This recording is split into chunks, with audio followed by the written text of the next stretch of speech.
All right, welcome to Plaid Night here at Invictus Brewing Company. We are up in Blaine, just north of the Twin Cities of Minneapolis and St. Paul, hanging out with the Minnesota Tesla Club. Time is moving quickly. The bar apparently closes at 10, and the event doesn't go live until 10:30 our time. So we are going to have to vacate before things start. So people are starting to filter out, but I'm going to try to get some of their predictions on what they think they're going to see tonight. Let's start with your name, because not everybody's going to know it. Donnelly.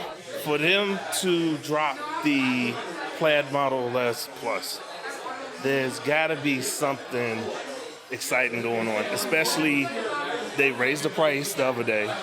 So in my mind, maybe he's going to incorporate it to one thing. That Plaid may be the Plaid Plus.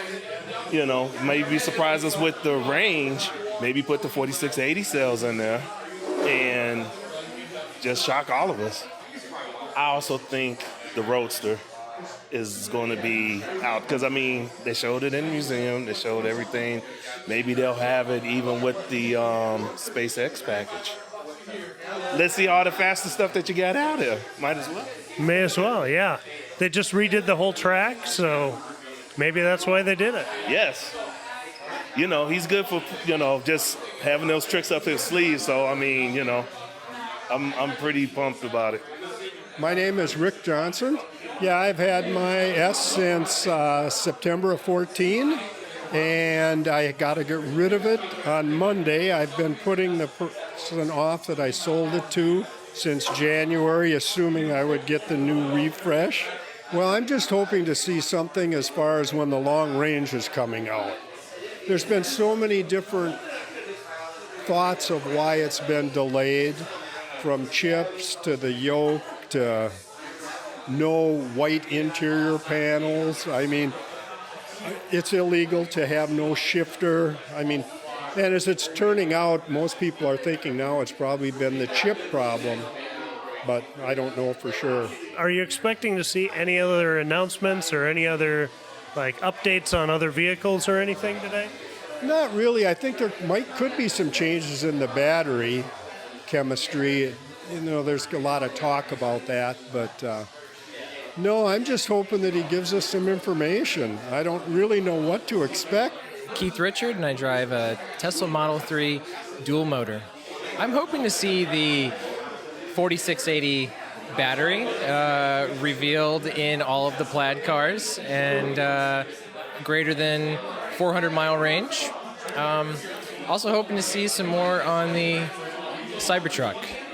I would love to see more accessories for the Cybertruck revealed, kind of to match what Rivian is doing with their vehicle.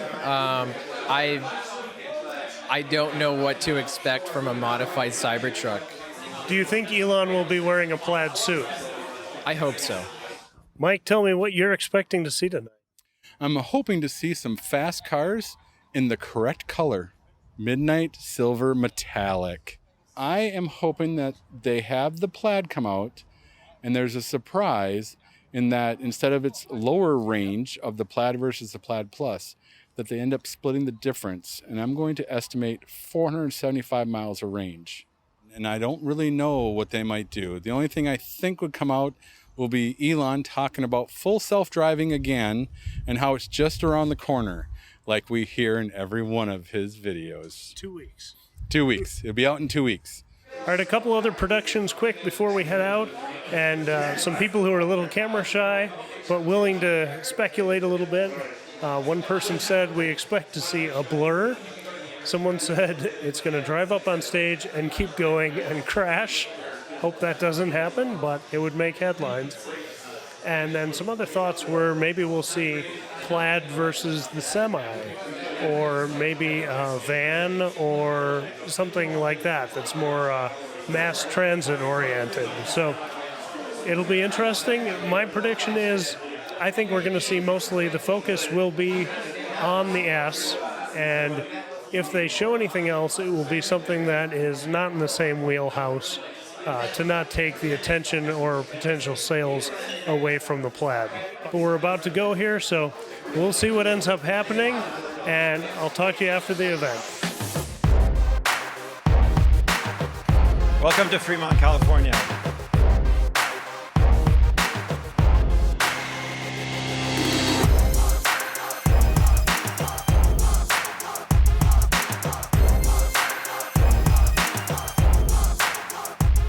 And that was the Model S Plaid delivery event.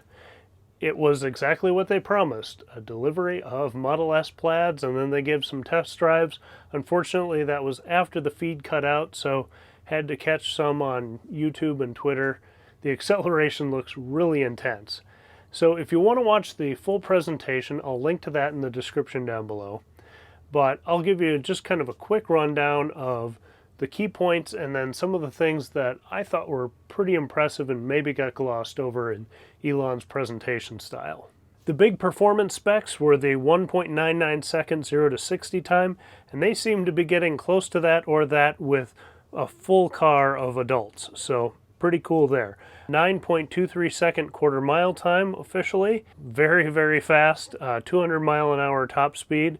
1,020 horsepower peak performance, 390 miles of range, and 197 miles in 15 minutes of charging. So the range actually came down a little bit from what they were talking about, but it sounds like this is going to be able to charge faster and even be able to charge faster progressively through time, and we'll get into that in a second.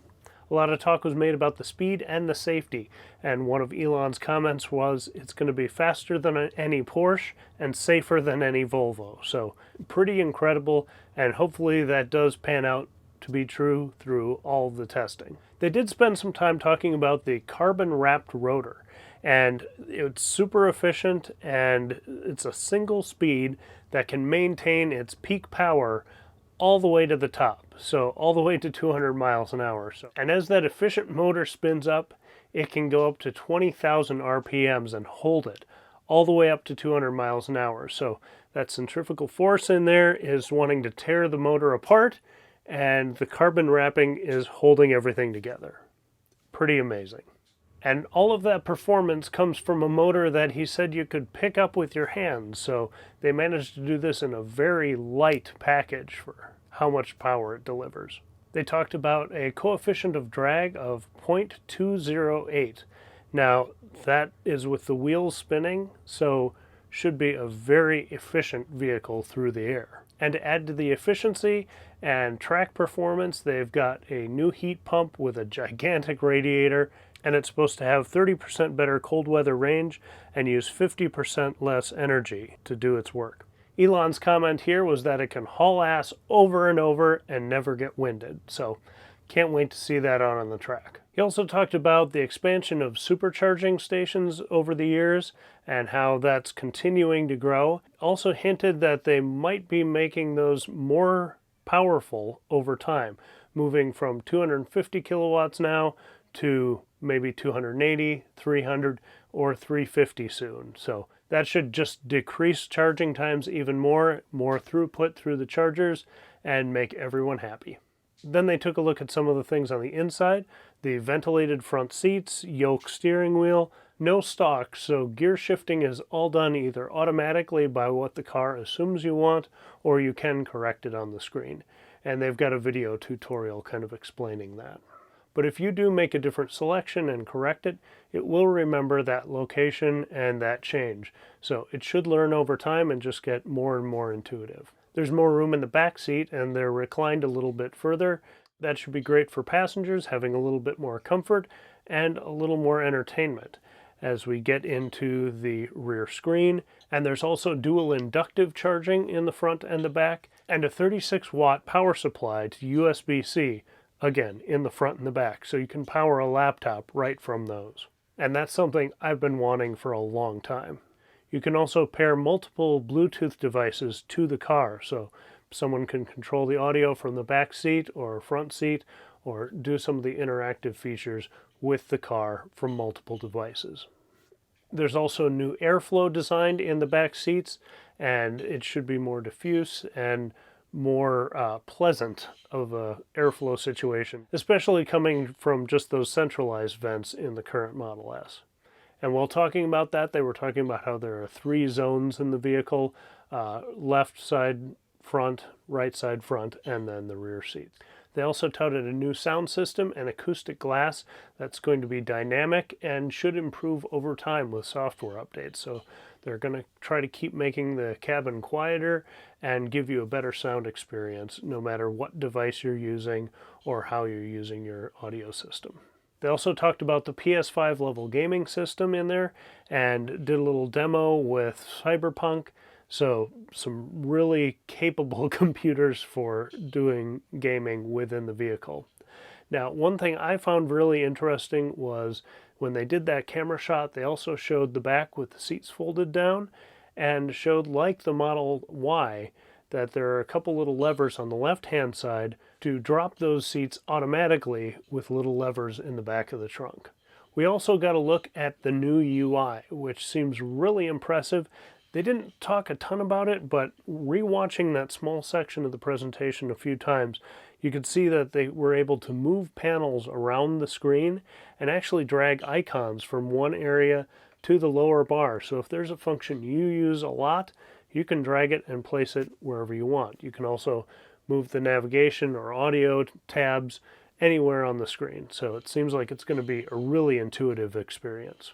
Now, there was a comment from the audience, and Elon kind of responded to it about waypoints. It didn't, to me, sound like they were in this new UI yet, but he seemed resigned to the fact that people want it. So I would guess, again, that's a feature that's coming. We'll see if it happens or when it happens. So after this brief presentation, they delivered apparently the first 25. I was thinking this was going to be, several hundred delivering, but I guess in California you're still limited on group sizes. So hopefully all those vehicles we've seen in the parking lots will be going out to owners soon, and we'll be able to see them in the Midwest before long. And then after that, they pretty much cut the feed. And like I said, on Twitter and YouTube, we started seeing some of the test drives of people being launched back in their seats as this thing accelerates. So it seems like it's a pretty amazing vehicle with some really great technology in there. But people were excited for something a little extra. Even though it was never promised, we all get our hopes up a little bit. So there's a little sense of disappointment, but overall, there are some amazing things in this vehicle. And I think one of the things to consider why they maybe canceled the Plaid Plus, maybe its specs were getting too close to the Roadster and they still want that to be special. But I think it also could be a matter of batteries. Tesla's mission is to accelerate the world's transportation to clean, renewable transportation. And so using more and more batteries just to make it go that much faster, make a heavier vehicle, and then make a Roadster that is just slightly bit better than that seems a little strange. And they must have the data to be able to say that this 390 to 412 range of miles is enough for most people, especially if you can improve the charging curve. Now, I'm in Minnesota, and it gets super cold here and can get super windy, and so you're going to lose some of that, but hopefully this new heat pump and radiator system will improve that.